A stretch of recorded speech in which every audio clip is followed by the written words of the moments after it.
பூண்டு கஞ்சி ரெடி ஆயிடுச்சு. சூப்பராக செம்ம டேஸ்டியாக இருக்கும். பூண்டு கஞ்சி செய்யலாங்களா? சூப்பராக இருக்கும். மாதம் ஒரு டைம் நீங்கள் இல்லைன்னா 15 நாளைக்கு ஒருக்க அந்த பூண்டு கஞ்சி சாப்பிட்டிங்கன்னா எப்பேற்பட்ட வாயு எல்லாம் சரியாக போகும். தேங்காய் பால் ஊற்றிருக்கனால வயிறு புண்ணு, நமக்கு உடம்பு சூட்டையும் தணிக்குங்க.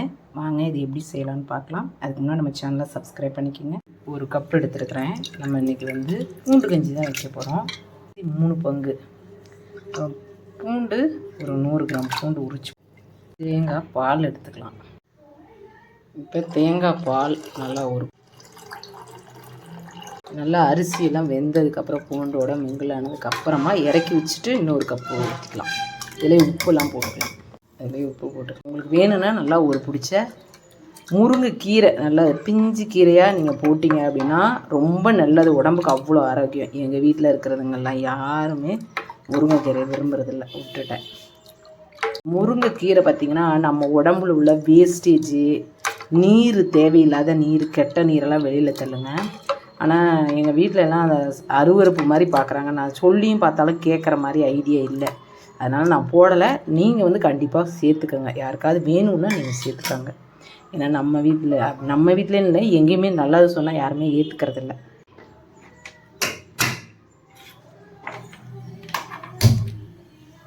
உங்களுக்கு சப்போஸ் தேங்காய் பால் பிடிக்கலன்னா நம்ம பசும்பால் காய்ச்சி வச்சுருக்கதை ஊற்றி இதுக்கு ஒரு சட்னி அரைச்சிக்கலாங்க. எள்ளும் கருப்பு உளுந்தும் போட்டு சூப்பராக இருக்கும் சட்னி.